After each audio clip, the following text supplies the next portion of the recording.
that because you're the admin. Oh, good morning. Good morning. Welcome to Diary of a Cocaine Addict. Slightly later than scheduled, but there is good reason for that.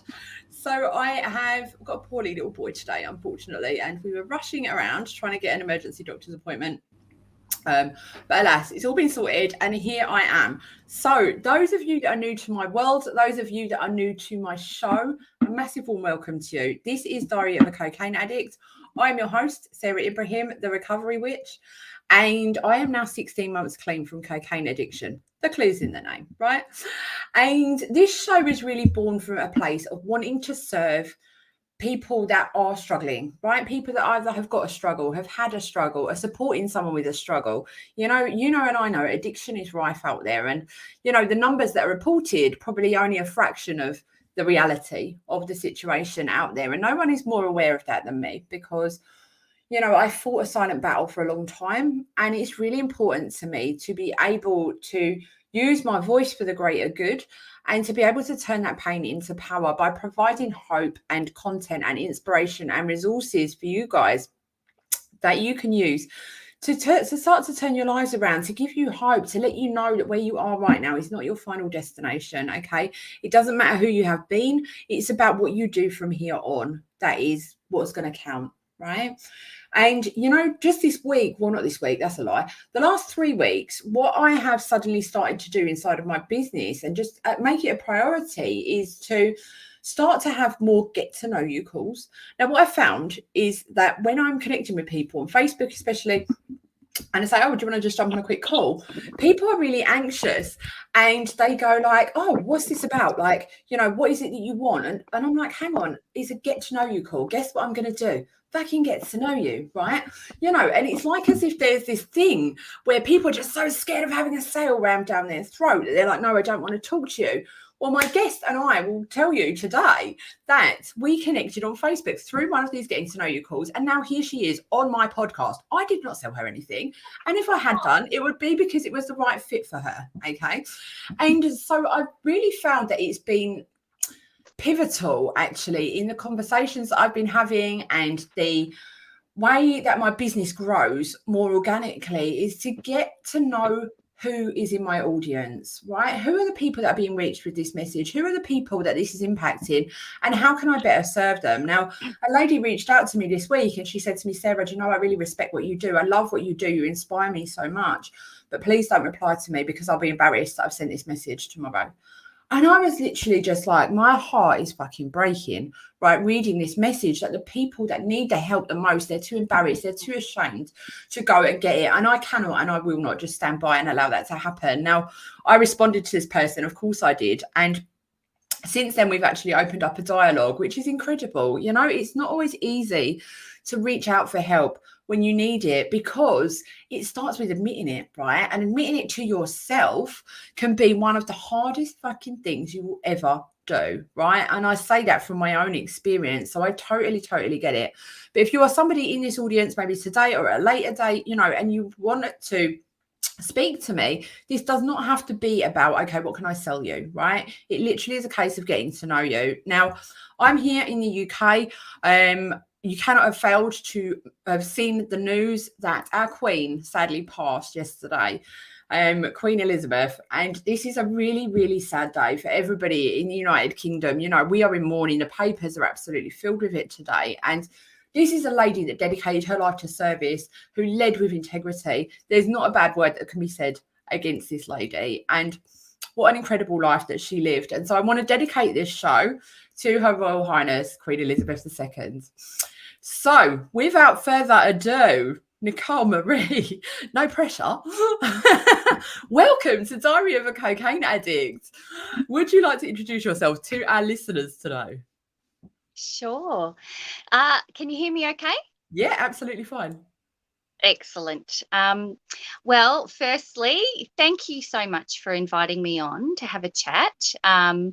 I really liked the way that you reached out, and it was so nice to connect with you because if I've learned anything in my decades on this planet, it's that we each have parts of the jigsaw puzzle, and life is like a huge big jigsaw puzzle to me, and people bob up just at the right time often with just the right piece of the jigsaw puzzle for me, and vice versa, hopefully. So I cherish the fact that you reached out, and I know that from the conversations that we've already had, we vibe together well, and we have lots to talk about. So I'm Australian, obviously, part of the Commonwealth, so can appreciate the level of news and the level of the huge impact that today's news is bringing and will bring. So same going on here in Australia. I'm at the end of the day here, obviously. So we've had a whole day of it today, non-stop news all day. So very, very sad news. But just a little bit about me. I'm a mother of 3 kids. I've got 3 beautiful boys. I am a yoga teacher. I've been teaching for about 27 or 28 years. Wow. I've specialised in lots of different areas, but over the course of my own life. So as I was going through pregnancies, I obviously focused on prenatal yoga and then postnatal yoga. And, you know, it's really just been a journey that's been in sync with my life. And in more recent years, I suppose I've had a bit more time to specialise and to look at what things I think are really important and what things are missing from people's lives with regard to what they're looking for when they come to a yoga class. And I found a lot of people really struggling with trauma, PTSD, an inability to relax, obviously, with the world the way it is, with technology, and everything switching from, I know when I grew up, the shops closed at 5:30. You were lucky if something was open on a Saturday morning. And, you know, now everything, there's that 24/7 expectation, and life is just go, go, go, go, go. And so there's really not much natural downtime for us as human beings, and we've kind of been transformed into human doings. And I think I recognised right at the start of my yoga journey that there was a severe lack of education for people on how to slow down, how to switch off, how to manage the expectation, the constant expectation and the barrage on our physical bodies, on our minds, on our psyche, on our spirit. So yeah, I've really focused on trying to make sure that there's options out there for people to be learning and managing their own physical, mental and spiritual health. So Yeah. Absolutely. And it's great to have you here on the show, Nicole. So I'm really grateful to you for coming on. And I'm sure some of the listeners are thinking, how does this tie in with recovery? And so let us enlighten you. So I was very interested to learn Nicole's story. Sorry, Marie, who the hell is Marie? Very interested to learn Nicole's story. And actually it's one of strength and resilience and courage, and it's a journey that continues. Hey, the last 20 months have been quite incredible for you. I would love for you to share some more with the listeners about the link to recovery here for us. Okay, so there's a couple of links. I grew up in quite a stressful home environment, a big family. We didn't have a lot, which is a pretty common story, but I had and still have a seriously disabled brother, and him and I were only a few years apart, and I watched my family struggle with coping, and growing up I learnt how to make myself small. I literally didn't want to make any problems because we had enough problems in our family as it was. So I was unaware of all of this, obviously, and unaware of the impact of that on me as an adult, and moved through several codependent dysfunctional relationships, wondered why things weren't working out, have had issues with a whole range of things, depression, anxiety. I have struggled with alcohol in the past. And really, things came to a head for me when my marriage broke down and I was looking for suitable work, obviously finding myself as a single parent unable to work in the evenings anymore. And so went looking for a daytime job, and on a trial shift at this new prospective job, I accidentally fell into their cellar and was really seriously injured. So I've had the last 2 years going through what I would consider is I feel like cold pressed juice coming out the other end of a juice squeezer. I think that's the best way I can describe it. So when you're put into a situation where it's sink or swim, you literally have to face everything. You have to look at everything. You have to dissect everything. You have to figure out how you're going to get through what you need to get through when it seems like it's impossible. And so, you know, some people might call that rock bottom. Other people might call it a wake-up call. I call it my wake-up fall. So, look, as a consequence, you know, you get pushed to the absolute limits of your endurance, and just when you think you can't deal with anything else, you know, something else usually arrives. But it's amazing how you learn how resilient you can be. You call upon strength, you call upon discipline, you call upon willpower, you call upon friends, you call upon anyone who's willing to listen to just help you make it through to any kind of place where you can see some kind of light in the distance. And, you know, my focus over the last 10 to 15 years through my yoga practice, I thought I understood recovery. But how can you understand recovery really until you've been through that process yourself? And, you know, for me, this disaster, I suppose, in my life has really been the best learning experience and has brought me out the other end feeling like a much more compassionate version of myself. So, you know, it's only going to strengthen my capacity to connect with people and to support people through their own healing process, because I very strongly believe the term healer, even the term yoga teacher, it's not accurate. I'm not teaching anything. I'm there really to show an example. And my motto is, you know, I don't teach through, it's the same with kids. I can't teach through lecturing. I can't teach through the classroom. I can't teach by writing things on a chalkboard, but I can teach through the example of my own life, the example of my own words, the example of my own attitude, the example of my own presence in every relationship that I have. So teaching by example is really important to me. And, you know, I feel like I can be a much more compassionate example than I've ever been before in the past. That is quite a story, Nicole. It's blown me away the second time just as much as it did the first.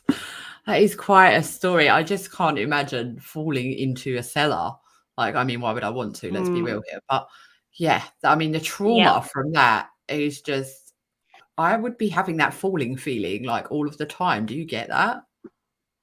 Well, no, thankfully. It was an interesting experience because in a car accident, or, you know, if you're in some kind of situation where you're having an accident, more often than not, you know what's happening to you. Yeah, And it's so in slow motion. your body and your mind does what it does to protect you. In this particular situation, I had no idea what was happening to me because I'd only been on site in this new workplace for about 30 minutes. Oh my goodness. I was so busy focused on, learning how to use the register, remembering how to pour a beer, all these things. And it was a busy bar, and there were customers, and it was noisy, and it was a busy Saturday lunchtime. And so my focus was customers. And of course, in hindsight, it makes sense that a bar has a cellar, but I had no idea what was happening to me. When I stepped into that open void, I couldn't compute fast enough that, I'm in a bar. This is a cellar. Oh, I'm falling into the cellar. No, I could tell by the yells and the screams of the people in the bar that were watching what was happening to me that it was something bad. But I didn't know how bad, and I didn't know what. So the specialist in the emergency department actually said it probably worked in my favor because I fell like a drunk person. So, I feel like all those years of me drinking too much and falling over was really good preparation. Yeah, And probably quite a spin to put on it. So tell us, Nicole, like, what has been recovery from that? Like, what has recovery looked like for you? What are some of the practices that you've used in order to be able to sit here and tell this story as if it's, a subjective thing? Okay. Look, for me, if I were to summarize things of importance, and I think this is a relevant conversation for anybody in any recovery situation, is the first thing we can all acknowledge is that we can't go back. What's happened has happened. We have absolutely no control over the past. We have no control over what happens tomorrow, but we do have control over the present moment. And, that's a really, really big thing about yoga and meditation and using those tools in a recovery situation is grasping that concept first and foremost.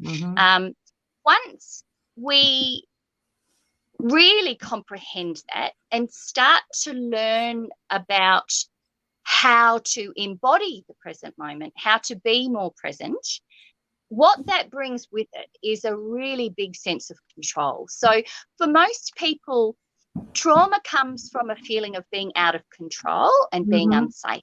So our number one human need, surprisingly, and this was, there's been numerous studies done on this, and I've looked at quite a few studies of children over the years where they were put in lots of different sets of circumstances, with food, without food, with company, without company, with parental supervision, without parental supervision, with toys, without toys, all of the things that we think encompass a normal, healthy childhood. And the thing that came out up on top every single time, outrageously over and above everything else, was the children would forego company, the children would forego food, the children would forego toys, even if they were offered the most expensive toys, for safety. Safety was their number one thing. So children would forego pretty much anything on the planet for a sense of safety.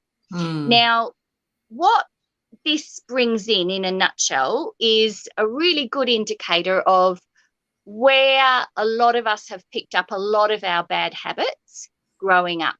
So as adults, we are 5% aware or functioning in our conscious mind. Yes. The other 95% of everything that we do, everything that we say, every decision that we make is actually coming from our subconscious or below the level of our conscious awareness.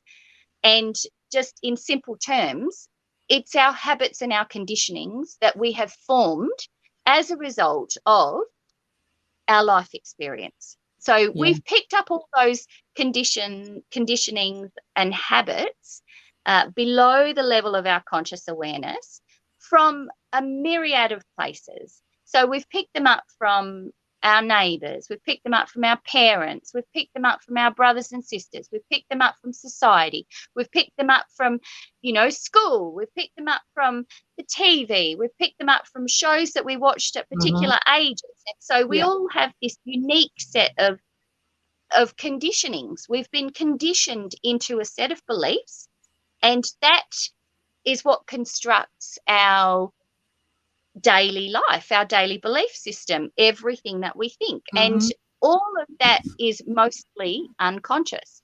When we learn how to activate and dig down into our subconscious mind, what we find is a whole lot of stuff that's really not relevant to us in the present moment.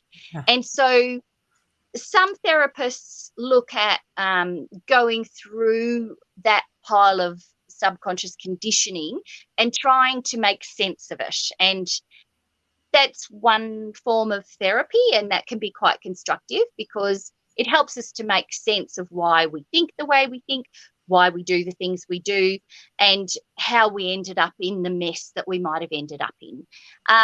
But regardless of how we choose to heal ourselves from that conditioning and from that past, I think the most important thing we can take away from that is that we really can't blame ourselves for that. And when we get to that stage and we're able to forgive ourselves for not knowing what we didn't know and ending up where we ended up, recovery gets a whole lot easier because we're not blaming ourselves for everything anymore. We're not thinking there's something intrinsically wrong with us anymore because of the choices that we've made or the problems that we've attracted or the relationships that we've engaged in. They've come from a place of when we were kids, we developed these coping mechanisms in order to feel safe, and we ended up in a space that seemed quite confusing. If we went back and travelled through time and looked at how we adapted, we could probably be quite proud of ourselves for being able to survive those things. But instead, it's our natural tendency to say, well, there's something wrong with me. I must be an idiot. I must have, I mustn't be that smart, or, maybe I'm just a bad person, or, we jump to all these terrible conclusions. But when we look at things in perspective of we were just feeling unsafe at a particular time, not necessarily anybody's fault, but as a result of feeling unsafe, we developed a habit that served us well. It got us to where we are. It helped us to survive. But we don't need that habit anymore because we're not in danger or we're not unsafe. And when we learn how to really sit in the present moment, embody the present moment, understand we have 100% control over the present moment, we can then start to implement our own program of safety.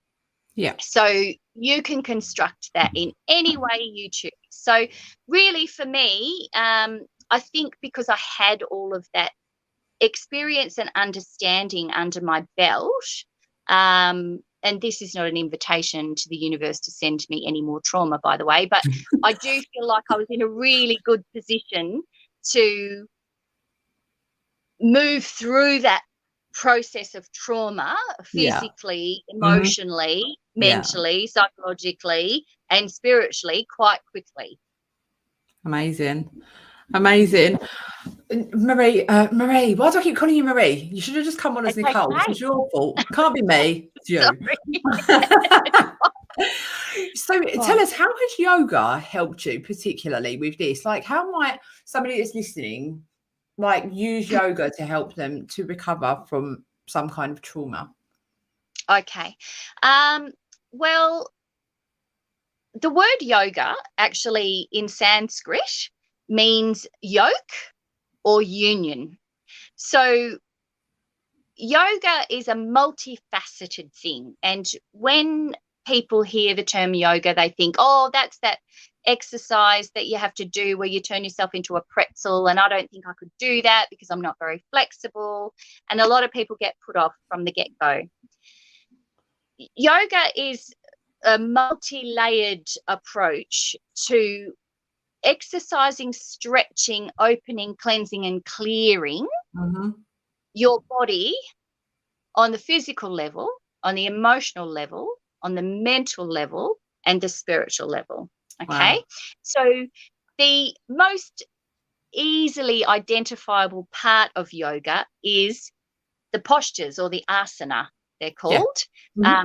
And that's what we see people doing, stretching and moving and what have you. But yoga is about connecting with your body, connecting with your breath, connecting with your energy body, connecting with your emotional body, connecting with your mind, and bringing all of those aspects of yourself back into yoke or union, which means that everything that we have had scattered in every direction below the level of our conscious awareness throughout our lifetime, all of the bad habits that we've picked up, all of the bad breathing habits, all of the bad thinking habits, all of the bad speaking habits, all of the bad physical postural habits, all of those things, it's about bringing those things out of the unconscious and back up into the conscious so that we can see it,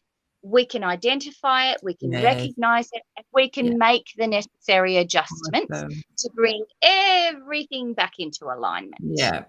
So that's the best explanation I can give you. That was probably the best explanation I've heard. You know, as you said, everyone knows the yoga poses, but not necessarily that there's actually a much deeper kind of use of it, really. Like, it's kind of a fitness gimmick, isn't it, really, for want of a better word right now? But there's so much more to it, hey? So I'm fascinated to learn that. And Nicole, I can see that Steve has shared here in the chat that he's looking for a yoga teacher to do a little something on the station. So maybe you might speak with him after, sure, if you're interested in that. But I need to go because my son is not well and my mum is about to go out. Okay. But I want to say thank you. A massive thank you for coming on the show and sharing your story. I know you have a book coming out soon, don't you? Do you want to quickly share about that? I do. It is a little bit about yoga. It's a little bit about my fall. I haven't come up with a title, but I'm 3/4 of the way through that, and hoping to get that published by the end of the year so that it's out by Christmas. But the end of the year is coming around quicker and quicker and quicker. I did give you a link earlier to my Inspired Living link, which is just an email registration, so that people can keep up with me. They can email me if they're interested in finding out more information. I have a website under construction. I'm shifting out now of the physical yoga teaching onto online stuff, obviously, being less physically able for the time being. But hopefully you can share that link, and people can register their email address and keep up to date with what's happening in my world.